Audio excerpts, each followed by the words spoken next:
आजकल औरतें एक दो बच्चे पैदा कर पाती है। खास करके चीज़ हिंदुओं में देखने में काफ़ी मिलती है। और इसके पीछे कारण क्या है? और मैं इसके दो कारणों की बातें करूँगा। पहला कारण तो यह है कि आजकल औरतें पिछले 30-40 सालों की पीढ़ियों में पहले टीवी के कारण, दूसरा मोबाइल के कारण औरतें काम कम करती है। अपने घरों में काम कम करने लगी औरतें। पहले औरतों के काम में दो हिस्से बहुत खास हुआ करते थे। एक, घरों में गाय हुआ करती थी तो हर दिन या हर एक दिन छोड़ करके एक दिन औरतें दही का बिलोना करती थी। करीब करीब 25-30 मिनट 20 मिनट लगता है इसे करने में। तो जब वो पूरे पूरे टाइम ऐसे हिलती थी ना, तो उनका जो पेट है वो यहाँ से कसा हुआ रहता था। औरतों के पेट कमज़ोर हो गए हैं आजकल। यहाँ से कसा हुआ रहता था, यहाँ से कसा हुआ रहता था। अगर आप जिम में जाओगे ना, तो आपकी साइड्स की, ऑब्लिक्स की, मतलब इस हिस्से की भी एक्सरसाइज कराते हैं वो।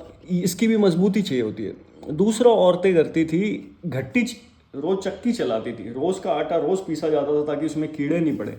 और ये जो चक्की चलाती है ना, इसको आप, ये बाबा रामदेव जी भी चक्की आसन कराते हैं। तो इसमें क्या है कि यूं पेट को कस करके आगे जाकर क्यों जाया जाता है। अगर पेट ढीला जोड़ करके जाओगे ना, तो ढंग से जाए, जोर नहीं लगाया जाएगा हाथ से, तो चक्की ढंग से चलाई नहीं जा पाएगी। तो पेट कस करके करे जाते हैं दोनों काम ही। बिलोने में भी थोड़ा पेट कसा हुआ ही रहता है और चक्की में काफ़ी कसा हुआ रहता है। रोज रोज ऐसा करोगे तो शरीर धीरे धीरे वैसे ढल जाएगा और पेट मजबूत रहने लग जाएगा। और अगर योग के नज़रिए से देखोगे तो ये जो चक्की आसन है या फिर ये जो बिलोणे में कर रहे हो, ये सब एक क्या है, ये औरतों के पेट के हिस्से के अंदर, जैसे एक माँ बनने के लिए जो ऊर्जे पुर्जे होते हैं ना, जो ऑर्गन्स होते हैं, उनकी सेहत को ठीक रख देती है। ये एक है। दूसरा, फिर क्या है कि औरतें जैसे धम धम धम ऐसे पहले मसाले कूटा करती थी घरों में, तो उससे उनके बाकी शरीर के हिस्से भी मजबूत रहते हैं। सिर्फ इतना नहीं, बाकी भी। मोटी बात अभी पेट की कर रहा हूँ मैं। तो क्या है कि पेट कच्चे होने के कारण औरतें, मतलब उनकी जो पेट की क्षमता है बच्चे का लेना या बच्चे को पैदा करना, वो कम हुई। एक। दूसरा, ये तो बिलोना और चक्की तो दो खास चीज़ें हुई। इसके अलावा भी औरतें बहुत सारे काम करा करती थी, जो कि टीवी और मोबाइल के कारण औरतों ने काफ़ी कम कर लिए। खास करके मोबाइल के कारण, खास करके नई पीढ़ी, जो भी लड़कियां 20-25 तक की है, और आजकल माएँ उनसे करवाती भी कम है कि नहीं नहीं मेरी बेटी काम थोड़ी करेगी। आप तो अपनी बेटी को आराम दे रहे हो, लेकिन आप अपनी बेटी का नुकसान कर रहे हो। पुरानी औरतें जो अपनी बेटियों से बचपन से काम कराती थी, देखने में तो लगता था कैसी माँ है, बेटी से काम कराती है। लेकिन वो गलत नहीं है, वो बेटी के भले के लिए ही था। ये तो हुआ एक कारण कि पेट कच्चे हो गए। तो क्या है कि पेट, अब दूसरा कारण पहले क्या होता था कि बच्चे पैदा होने के लिए औरतें जब घर में रहती थी ना, तो दाई माई हुआ करती थी। वो क्या आती थी घर पे, जब डिलीवरी का टाइम होता था तो वो बच्चा पैदा करवाने उनका काम होता था। तो वो बच्चा पैदा करवाती थी और बच्चा पैदा करवा करके 40 दिन जो भी औरत का परहेज होता है उसमें वो ध्यान रख लेती थी, या बच्चा पैदा करवाती थी और ध्यान रखने कोई और होती थी। अब क्या हुआ कि अगर ऐसे सोचो कि अगर सारी की सारी जो बच्चे पैदा हो रहे हों घर में पैदा हो जाएंगे, तो इसमें टूं टूं टूं कुछ भी नहीं हुआ। और ये सारे के सारे बच्चे अगर अस्पताल में पैदा होंगे तो टूं टूं टूं कुछ तो हुआ। और अगर ये सारे के सारे बच्चे अस्पताल में नॉर्मल डिलीवरी से पैदा हो गए, मतलब पेट पे चीरा नहीं लगा, पेट पे सिजेरियन नहीं हुआ, मतलब पेट काट करके बच्चा निकाला गया, ऑपरेशन नहीं हुआ, तो ये सब क्या होएगा? तो एक तो औरत गई और अस्पताल में गई, तो कुछ बेड का चार्ज होता है, कुछ कमरे का चार्ज होता है, जो भी डॉक्टर का चार्ज होता है, अस्पताल की फीस होती है, सब हुआ। लेकिन बच्चा सीधा बाहर आ गया। और एक ऑपरेशन करके बच्चा बाहर आया। तो जब ऑपरेशन करके बच्चा बाहर आया तो डॉक्टर की मेहनत लगी, पेट पे चीरा लगा, वापस से टांका लगा, कुछ दिन और अस्पताल में रहना पड़ा क्योंकि ऑपरेशन हुआ था, और फिर कई दवाइयाँ भी खानी पड़ी क्योंकि ऑपरेशन हुआ था। और अगर आप अस्पताल गए, मतलब अगर आपकी घर पे ही किसी औरत ने आपका बच्चा पैदा करवा दिया, आप अस्पताल कभी गए नहीं, तो दवाइयाँ वो कोई नाम ही नहीं है।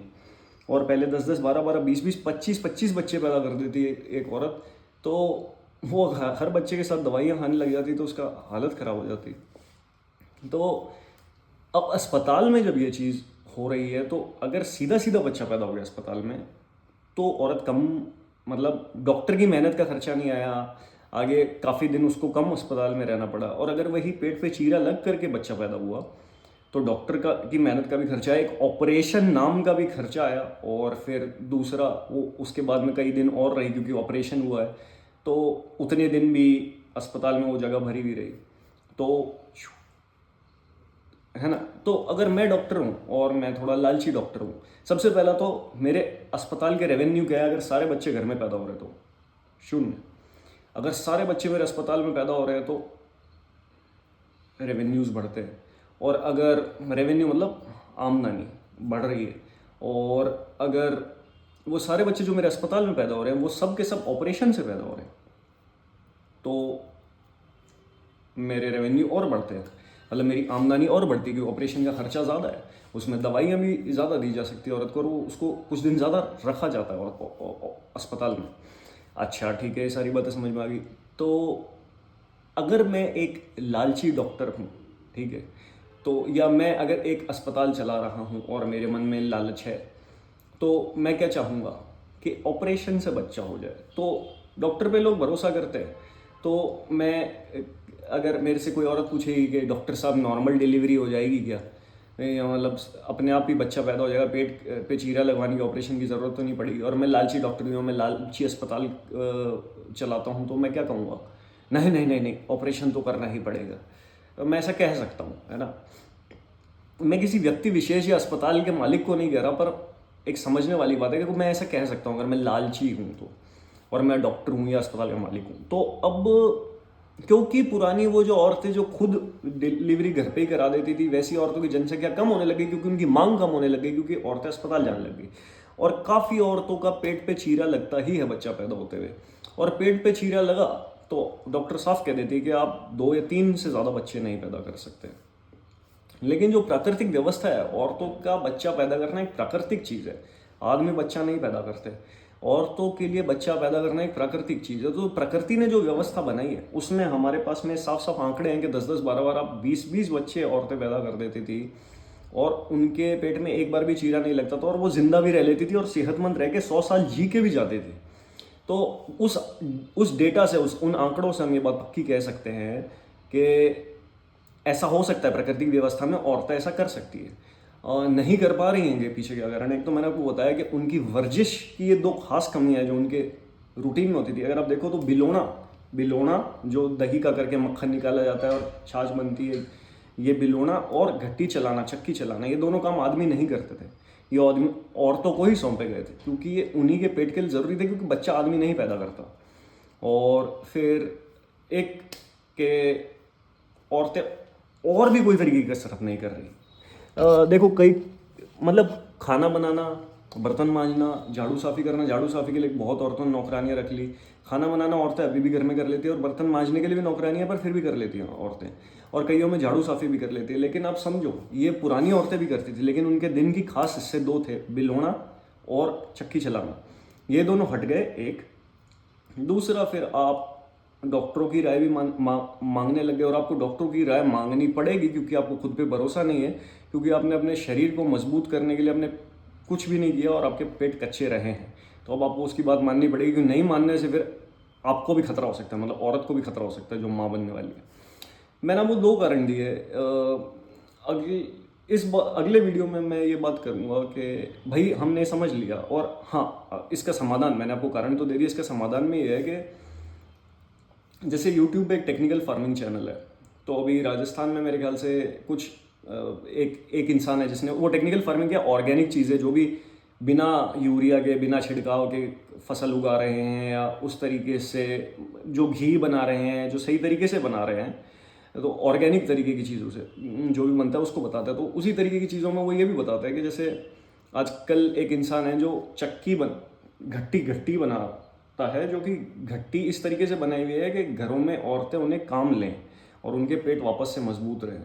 और तो घट्टी वाला चलन वापस आना चाहिए। और अगर आप बिल्कुल ही वो औरत हो कि अच्छा मैं रोज़ गेहूं को चुगूं क्या, मतलब गेहूं में से देखूं क्या कचरा है क्या, और उसके बाद मैं उस गेहूं को अपने हाथों से पीसूं क्या, अगर आप बिल्कुल ही वही वाली औरत हो तो दूसरा ये भी है कि आप योग में जैसे चक्की चालक आसन होता है वो भी करते रहोगे, योग भी करते रहोगे, तो भी आपका पेट ठीक ठाक सा रहेगा। योग नहीं तो दूसरी कसरतें भी, जैसे जो जिम जाते हैं, जो कैलिस्थेनिक्स करते हैं, वेट ट्रेनिंग करते हैं, ये भी प्लैंक करते हैं, है ना, सीधा सीधा ये अपने शरीर के बाहर पे यूँ सो जाते हैं, तो वो भी एक तरीका है। मतलब कुछ तो करते हैं ना। अंग्रेज तो योग नहीं करते थे 10 साल पहले तक, पर उनके पेट फिर भी मजबूत रहते थे, जो कि प्लैंक्स करते थे। दूसरा बिलोना, बिलोने के लिए मैं घर में बिलोना क्यों होता था, क्योंकि घर में गायें होती थी, है ना। घर में दही से मक्खन क्यों निकलता था, क्योंकि घर में गायें होती थी। दूध बाजार में असली नहीं तो कौन घर पे लाके दही जमा करके बिलोना करेगा, और इतनी मेहनत करती भी नहीं आजकल, ज़्यादातर औरतें नहीं कर रही हैं, ऐसा देखने में आ रहा है। तो बिलोने के लिए ज़रूरी, मोटे रूप में ज़रूरी है घर में गाय हो, और घर में इस बात को समझने वाली औरत है कि उसके पेट मजबूत होएगा तो उसकी डिलीवरीज अच्छे से होगी, उसका शरीर अच्छे से चलेगा। क्योंकि घर बिलोने के लिए मोटे रूप में ज़रूरी है कि घर में गाय होए। अगले वीडियो में हम बात करेंगे घर में गाय होने के क्या फ़ायदे। हमने इससे जुड़ी हुई एक बात करी है कि पहले हिंदुओं की व्यवस्था में कुछ 3-4 चीज़ें गड़बड़ हो गई इसमें। गाय का घर से निकलना, गन्ना और ठहराव, मैंने सब बातें करी थी। लेकिन गाय के घर में होने से क्या फ़ायदे हैं आर्थिक रूप से भी और वैसे भी, इसके बारे में अगले वीडियो में बात करेंगे। Bye bye.